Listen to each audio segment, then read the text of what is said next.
Trump calls for new leadership in Iran, says sick man Ayatollah Khamenei has made nation worst place to live. Rob, if you got that, if you want to play that clip. And then there is a story that goes with it. Is this it? Yes. Go ahead, Rob. Today, the president said it's time to look for new leadership in Iran. There was new calm on the streets of Tehran this weekend, but evidence of the recent unrest and violent crackdown remains. Today, Iran's Ayatollah said, "We consider the U.S. president guilty, both for the casualties, for the damages, and for the slander he made against the Iranian nation." President Trump punching back, calling for an end to Khamenei's rule, adding, "The man is a sick man who should run his country properly and stop killing people."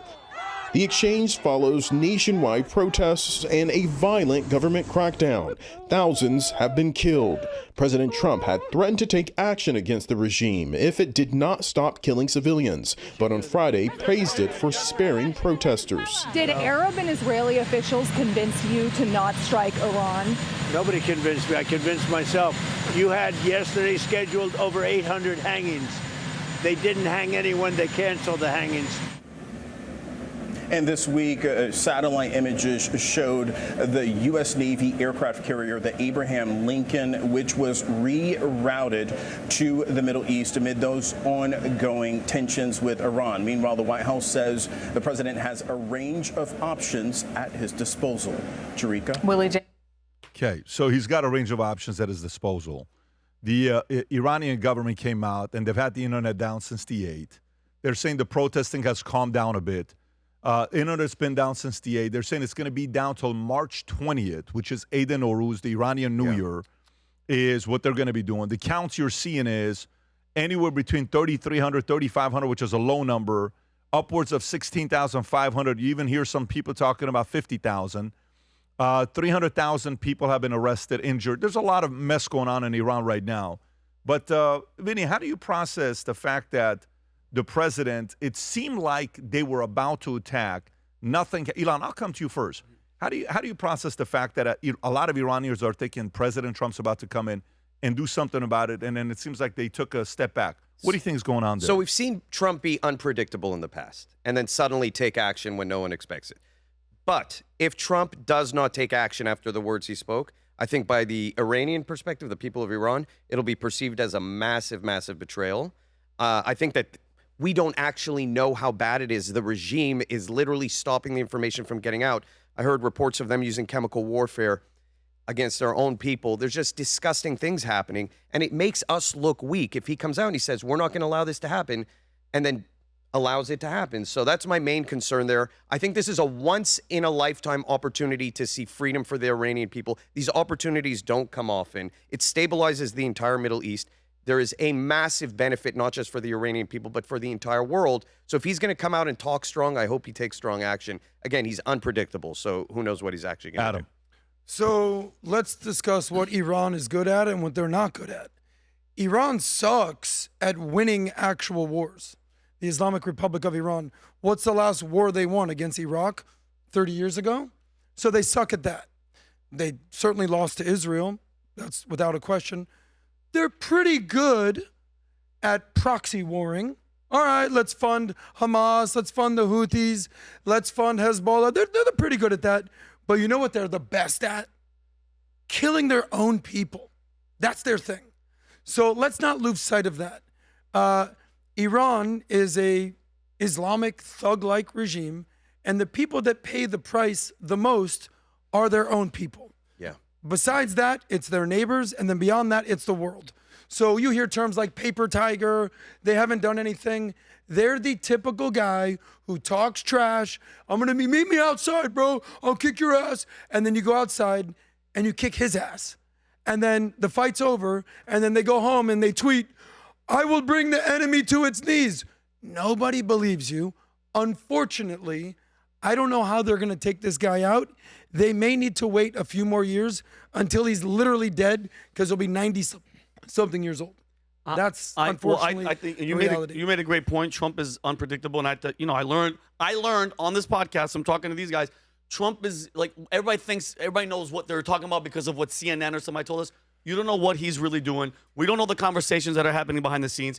maybe, just maybe, he doesn't want another, besides everything that's happening in Minnesota and everything, the last thing he would want is, because especially with what happened with Venezuela, another. We're going in and we're doing something else. That's one. And then number two, Pat, how much do you think of this has to do with him not thinking that Reza Pahlavi is the leader that could, because once they go in, guys, once we go in, Pat, they need the leader. You have to have somebody there. And from the comments he made last week, I think right now he's like, oh, damn it, that's not the guy. So we can't go in there to help, and then who's going to be propped up? Another Khamenei? No, they can't do it. So I think there's a couple of factors at play, but I do think one of the main ones is the leader isn't the leader that they thought could run the show. That could be one of the moments where he's like, okay, guys, we need to chill out.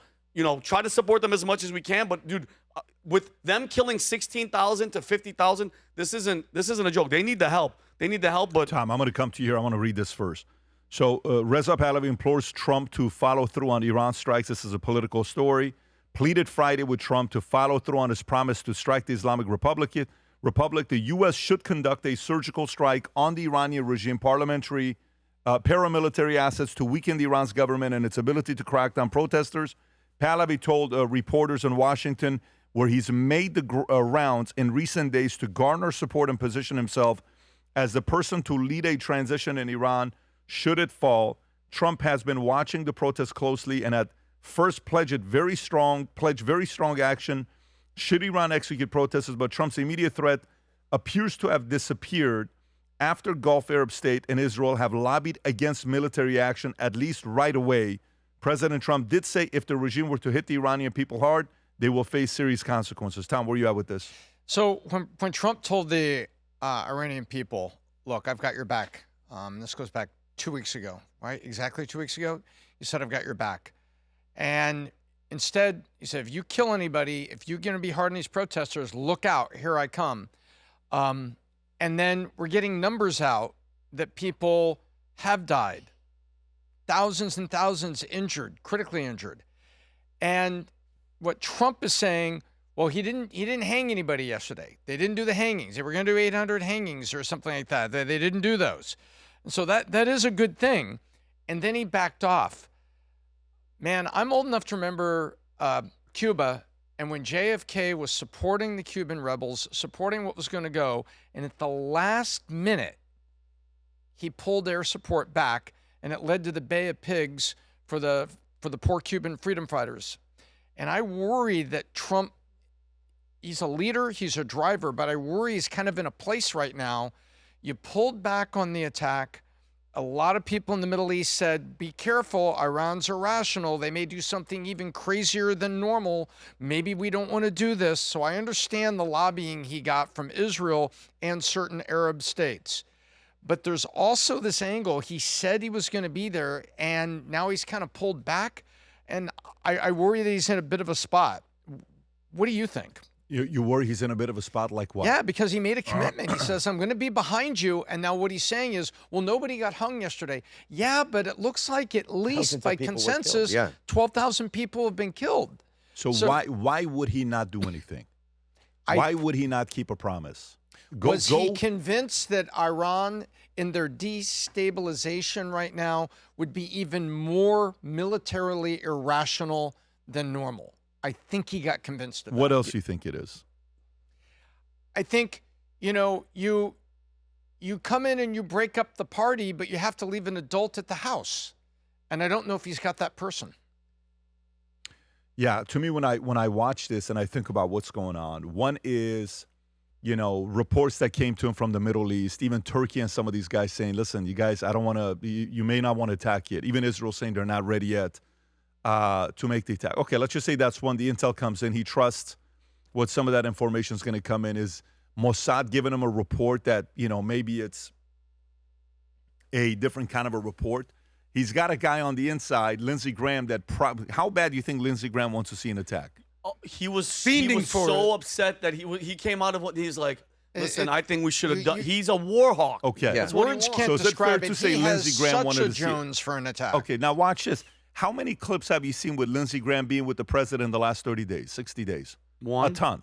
Oh, well, I saw one two days ago. He's on Air Force One, standing 4 feet from That's him. right. That's the one I was talking about. Yeah, he's with Reza Pahlavi. He's talking to the Iranian people. Hey, we should do this. Hey, here's what we should make America. We should make what do you call it? Iran great again. So he's kind of like becoming that face of so he's what I like is that Trump has people in his ears that are saying don't do it. He's got people in his ears that are saying do it. Then he's got the American people that are the anti, they're non-interventionists like a J.D. Vance that's probably saying what? Let's avoid this. Let's not do it. Rubio's probably a gamer that wants to go through with it. Maybe he's sitting there saying we don't have the replacement yet. Or maybe you're going to go to sleep and wake up in the middle of the morning. And in the middle of the night, your phone's blown up with 48 text messages because they attacked. Yep. But if you attack, what are you attacking for? That's going to be the question. Is the attack just to attack like the nuclear sites? Is that the attack? Or is the attack with an outcome? An attack with an outcome is what? A change. An attack just to attack is not anything. And then you're seeing money leaving the country. Yep. Did you see the article about Khamenei's son? Type in Khamenei. By this time, Rob is professional at spelling Khamenei. Rob Look at the way he spells Khamenei's son. And then put billions. Put billions. Is that the video, Pat? Let me see if this is it. Right there. That's the one. What is that $1.5 billion report? Report from mid-January, alleged Mojtaba, Khamenei, son of Iran's supreme ruler, moved substantial funds around $320 million to $28 million to Dubai amidst broader transfer to potentially billions out of Iran. Some are saying $1.5 billion. Shown regime officials lack confidence in the economy, while specific link to him to Dubai. Direct Qatar dealings aren't detailed in these reports, though his wealth is said to be roughly $3 billion. Go a little bit lower, Rob. There was an article down there as well. Go a little bit lower right there. What is that one right there? That's a different one. Okay. Yeah, so maybe, rumors are being made that money is being moved. Scott Besson said money is being moved. So if they're moving that kind of money, why are they moving money? Maybe they're looking at other options. I don't know. And again, there's everything you see. There's stuff that you don't see that's going on behind closed doors. Okay? Yep. The majority. The majority, yes. But there's a reason why Iran has turned off the internet for this long. There's a reason why they've done that. They're either cleaning the house and killing everybody, okay, left and right, or they're not wanting people to see the momentum that some other people around the world are having with what's going on in Iran. If you go to Canada, Rob, if you play that clip in Canada, this is 100,000 Canadians protesting in the snow. I don't think this is the one, Rob. Do you know which one I'm talking about? Go to my Twitter account. If you go to my Twitter account, you'll see this is 100,000 Canadians, by the way. These are true believers. Yeah, and watch this. Look at this. Yeah. And those are the right flags. Are they, Pat? 100,000. Wow. Good for them. In the freezing snow, cold. In the middle of a cold, storm. That's respect, dude. coming out against it. So this is the 17th. Grok verified that this is real. Adam, looks like you want to say something. These people are real protesters. They're not paid protesters. Yeah. They're not the fake Palestine paid protesters that they would call PTO on that day because weather conditions are bad for paid protesters. Yeah, the Soros protesters call it sick. Pat, I think you bring up a really good point, and it's basically follow the money. We're focused, of course, in America on the external. What's Trump going to do? What was he talking to? Was it Lindsey Graham? Was it J.D. Vance? Okay, there's the external pressure that may be coming. But the internal pressure is really what may break or break the machine. Just some quick numbers for you, especially the young people that have grown up with a phone in their hand. The misery index, one of the highest in the world. GDP per capita, the average person makes $5,000 a year. Unemployment is over 10 to 20% when it comes to the youth. Inflation, 48% just this year alone. The currency's been devalued 50% just this year alone. The poverty line, up to 25 to 50% of the country lives below the poverty line. And on top of all that, there's very little clean drinking water. So when you see these protests in Iran, I'll ask you guys a question who think it's fake. What good could they be cheering for? There's nothing good coming out of Iran, and all the money that they've invested in their nuclear program and all the proxy war terrorists have all just been completely dismantled in the last 6 months. What good news is coming out of Iran? Did their soccer team do well or something like that? There's nothing good coming out of Iran, unfortunately. Again, at any time, you could hear a surprise news because they're still, bracing for impact. At any time with Trump, you could expect anything to happen where others could be ready for an attack. Till then, nothing's happened yet. A lot of Iranians are disappointed. We'll see what happens next. When we set out to create a shoe that blends comfort, function, and luxury, we had the choice to make it fast. We had the choice to make it cheap. We chose neither. Instead, we chose Tuscany, Italy. We chose true Italian craftsmanship, each pair touched by 50 skilled hands. We chose patience, spending 2 years perfecting every detail, and we chose the finest quality at every step. Introducing the Future Looks Bright collection. Not rushed, not disposable, not ordinary. Rather, intentional, luxurious, timeless.